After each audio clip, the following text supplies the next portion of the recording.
हाय दोस्तों, welcome to धन। दोस्तों, ज्यादातर ट्रेडर्स, दुनिया भर के ज्यादातर ट्रेडर्स एक इंडिकेटर का इस्तेमाल सबसे ज्यादा करते हैं। Can you guess and mention in the comment section उस इंडिकेटर का नाम क्या है जिसको दुनिया भर के ज्यादातर ट्रेडर्स, नॉट जस्ट इंडिया में बल्कि दुनिया भर के ज्यादातर ट्रेडर्स इस्तेमाल करते हैं। चलिए यहीं पर वीडियो की स्टार्टिंग में ही आप एक सेकंड का पॉज लीजिए और कमेंट्स में लिखिए आपके अकॉर्डिंग वो सबसे ज्यादा वाइडली फॉलोड इंडिकेटर कौन सा है। क्या वो ईएमए है, क्या वो सिंपल मूविंग एवरेज है, क्या वो आरएसआई है, बॉलिंजर बैंड है, एडीएक्स है, या कोई ऑप्शंस का डेटा है। कौन सा इंडिकेटर ऐसा है जो आपको लगता है कि दुनिया भर के ज्यादातर ट्रेडर यूज करते हैं? आपने अब तक आंसर लिख लिया होगा। दोस्तों, let me tell you one thing, the most widely followed indicator across the world is LR indicator. जी हां, बिल्कुल सही सुना आपने इसका नाम नहीं सुना, LR indicator. Let me tell you, इसका नाम है लग रहा है indicator. Okay, I am just kidding. लग रहा है इंडिकेटर का मतलब होता है ये कोई टेक्निकल इंडिकेटर नहीं है। ज्यादातर लोग उनकी फीलिंग क्या है, उनकी गट फीलिंग क्या है, उनका हंच क्या है, उसके बेसिस पे सभी लोग ट्रेड करते हैं। राइट? आज हमारा मूड अच्छा है तो हम निफ्टी बाय कर लेंगे, आज हमारा मूड अच्छा नहीं है तो हम निफ्टी शॉर्ट सेल कर देंगे, और या फिर किसी और कारण की वजह से मेरे दोस्त को ये वाला स्टॉक अच्छा लग रहा था तो मैंने आज बाय कर लिया, या फिर मैंने इसके बारे में रिसेंटली कहीं पर नेगेटिव पढ़ा था, कुछ तो थी वो न्यूज जो समझ नहीं आई थी लेकिन नेगेटिव थी, तो मैंने आज स्टॉक को शॉर्ट सेल कर दिया। आज सुबह मैं बिजनेस चैनल देख रहा था तो वहां पर वो स्टॉक मुझे अच्छा लग रहा था, वहां पर वो ऊपर जा रहा था तो मैंने उसको बाय कर लिया, और या फिर उस चैनल पे जो मॉडरेटर थे, जो पैनलिस्ट थे, उन्होंने बोला सेल कर दो, और मुझे भी वीक लगी रहा था तो मैंने इसको सेल कर दिया। दोस्तों, ये बहुत ही कॉमन सी स्टेटमेंट्स हैं जो मुझे सुनने को आती है बहुत सारे लोगों से जो मार्केट में बहुत एक्टिवली पार्टिसिपेट कर रहे हैं, लेकिन अनफॉर्चुनेटली इनमें से ज्यादातर लोग सक्सेसफुल नहीं है, और या फिर ट्रेडिंग से अपने लिए पैसिव इनकम जनरेट नहीं कर पा रहे हैं। Do you know why? Because one, they do not have a trading strategy, and second, even if they have a trading strategy, they have never tested that strategy. मुझे किसी ने एक trading strategy बताई या मैंने कहीं YouTube पे search करी और मुझे एक अच्छी ट्रेडिंग स्ट्रेटजी दिखी जो किसी पर्टिकुलर स्टॉक पे बहुत अच्छा काम कर रही थी, मैंने भी उसमें काम करना शुरू कर दिया। पहले दिन मुझे 5,000 रुपए का प्रॉफिट हुआ, दूसरे दिन मुझे 20,000 रुपीज का प्रॉफिट हुआ, लेकिन ऑल ऑफ अ सडन मुझे एक दिन 59,000 रुपीज का लॉस हुआ और मेरा सारा कैपिटल खत्म हो गया, या फिर मेरे कैपिटल का बहुत बड़ा पोर्शन मेरे हाथ से चला गया।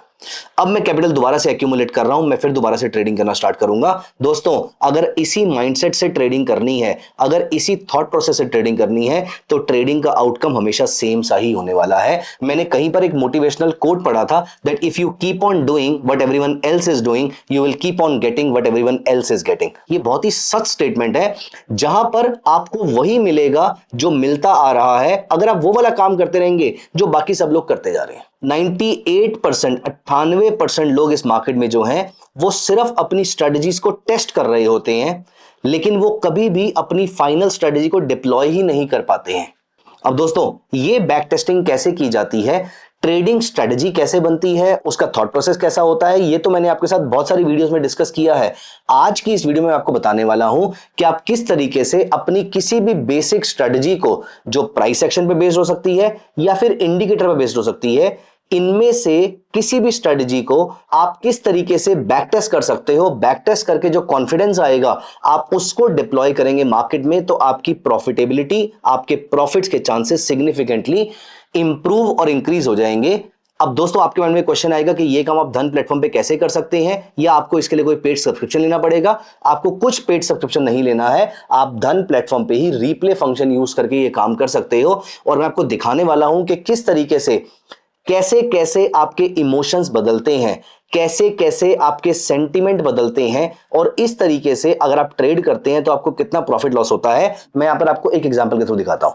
तो यहां पर हम चलेंगे धन चार्ट्स पे, और वहां पर मैं एक बहुत ही इंटरेस्टिंग फीचर यूज करने वाला हूं which is a replay feature. और इस दिन पे मैंने एक बहुत ही बेसिक सी ट्रेडिंग स्ट्रेटजी बनाई। वो ट्रेडिंग स्ट्रेटजी क्या थी कि जब कभी भी 9 पीरियड मूविंग एवरेज 30 पीरियड के ऊपर जाएगा तो मैं इस स्टॉक को बाय कर लूंगा, और जब 9 पीरियड मूविंग एवरेज 30 से नीचे आ जाएगा या फिर मेरे को एक पहला लोअर लो लोअर हाई मिल जाएगा तो मैं वहां से एग्जिट कर दूंगा। स्ट्रेटजी क्लियर है? जब 9 पीरियड मूविंग एवरेज 30 के ऊपर जाएगा तो मैं बाय कर लूंगा, और दो केसेस में या तो 930 के नीचे आ जाए या फिर लोअर लो लोअर हाई बन जाए। दोस्तों, मैंने डेलिबरेटली एक कंफ्यूजिंग पैरामीटर यहां पर ऐड किया है, लोअर लो लोअर हाई वाला। तो यहां पर अब मैं क्या करता हूं, मैं यहां पर रीप्ले फीचर पे क्लिक कर देता हूं। रीप्ले फीचर पे क्लिक करने पर आपकी एक अलग विंडो ओपन हो जाती है, और जहां से आपको रीप्ले करना है वहां पर आप क्लिक कर दीजिए। अब आप यहां पर पहुंच चुके हैं 4 अप्रैल को, और अब हमें यहां से रीप्ले स्टार्ट करना है। तो सबसे पहली चीज आपको कितनी क्वांटिटी में ट्रेड करना है? लेट अस से ये रिलायंस है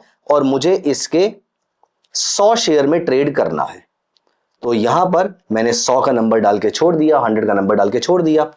अब मैं यहां पर एक इंडिकेटर का इस्तेमाल कर लेता हूं विच इज EMA क्रॉस, और ये 9 और 26 पीरियड है बाय डिफॉल्ट। मैं इसको 9 और 30 पीरियड कर देता हूं और थोड़ा सा इसका वेट यहां से इंक्रीज कर देता हूं सो दैट आपको क्लियरली विजिबल रहे। सो ये मैंने यहां पर अप्लाई कर लिया है। अब मैं यहां पर इसको 1x की स्पीड पे चलने देता हूं और यहां पर मैं इसको आगे बढ़ाता हूं। अब आप नोटिस कीजिए इस जगह से क्लैरिटी के लिए हम यहां पर देखते हैं, और जब कभी बाय बनेगा तो मैं यहां पर बाय पे क्लिक कर दूंगा। हम इसको अपने सामने होता हुआ देख रहे हैं। मैं यहां पर वीडियो को फास्ट नहीं करूंगा, तो अगर आपको फास्ट करनी है तो आप थोड़ा सा फास्ट कर सकते हैं अपने एंड पे, लेकिन मैं देखना चाहता हूं कि मैं एक्चुअली में इसको कब बाय करूंगा। और यहां पर देखिए स्टॉक यहां से ऊपर जाना शुरू कर चुका है और मैंने यहां पर बाय कर लिया। इस जगह पर मेरा बाय हो पाया और उसके बाद ये स्टॉक काफी ऊपर चला गया है, लेकिन अभी तक इसमें लोअर लो लोअर हाई नहीं बना है।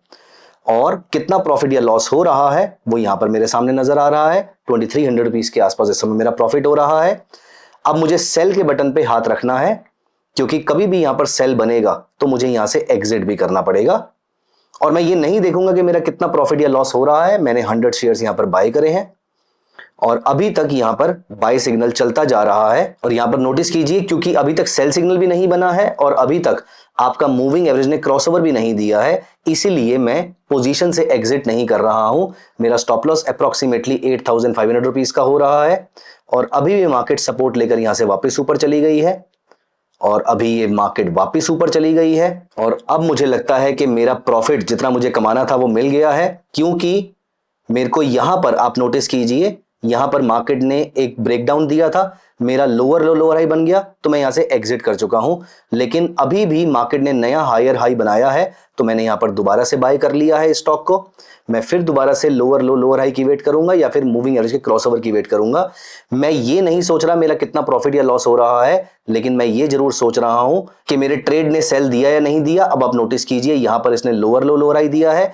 मैं दोबारा से हायर हाई हायर लो बनेगा तो बाय करूंगा, लेकिन अभी यहां पर मूविंग एवरेज का क्रॉसओवर आ चुका है। तो यहां पर अगर आप नोटिस कीजिए तो यहां पर मुझे 19,225 रुपीज का प्रॉफिट हुआ है। फिर दोबारा मार्केट ने यहां पर बाय सिग्नल दिया है, मैंने फिर दोबारा से यहां पर बाय कर लिया, लेकिन अभी के लिए तो मेरा ट्रेड प्रॉफिट में खड़ा हुआ है। और यहां पर मेरा जो नेट प्रॉफिट आया है वो आया 19,500 रुपीज का, जिसमें से मैंने 3 ट्रेड लिए, जिसमें से 2 मेरे प्रॉफिट में कटे, एक मेरा लॉस में कटा था। और मेरा प्रॉफिट फैक्टर विच इज कितना मेरा प्रॉफिट हुआ और कितना मेरा लॉस हुआ वो 11 टाइम्स के आसपास का है।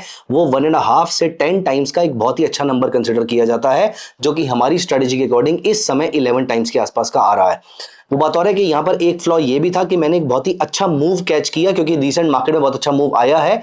हम इस स्ट्रेटेजी को एक्चुअली में, जब अगर आपको किसी स्ट्रेटेजी को बैक टेस्ट करना है, मैं इस स्ट्रेटेजी को एक्चुअली में 2020-21 के बाद से लेकर 2025 तक जितना भी डेटा अवेलेबल है मैं उस पूरे पे रन करूंगा। लेकिन वहां पर तो सारी मार्केट्स हमारी कवर हो चुकी होंगी ना, तो हमारा कोई भी बायस्ड ओपिनियन नहीं रह जाएगा वहां पर।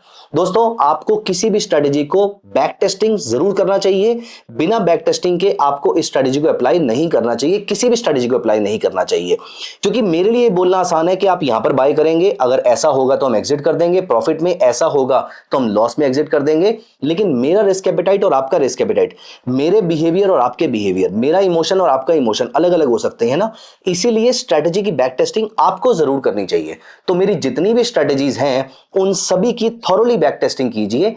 एक बार आपने उसको बैक टेस्ट कर लिया, उसके बाद आप आराम से उसको यूज कर सकते हैं, अगर आप उस स्ट्रेटेजी की बैक टेस्टिंग में बहुत ज्यादा कंफर्टेबल थे। तो दोस्तों, अगली बार किसी भी स्ट्रेटेजी को बैक टेस्ट करने से पहले प्लीज मेक श्योर कि आप धन का रीप्ले फंक्शन यूज कर लीजिए। आप यहां पर इस स्ट्रेटेजी के रिटर्न्स को, अगर आपकी स्ट्रेटेजी प्रॉफिटेबल होती है तो आप इसके रिटर्न्स को बहुत अच्छे तरीके से मैनेज कर सकते हैं, बहुत अच्छे तरीके से इंक्रीज कर सकते हैं।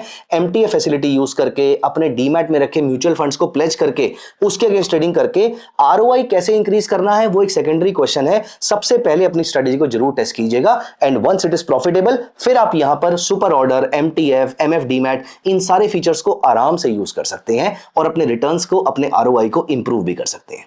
दोस्तों, कैसा लगा आपको पूरा का पूरा थॉट प्रोसेस? कमेंट्स में जरूर बताइएगा। Thank you so much, bye bye. Investments in the securities market are subject to market risk. Read all the related documents carefully before investing.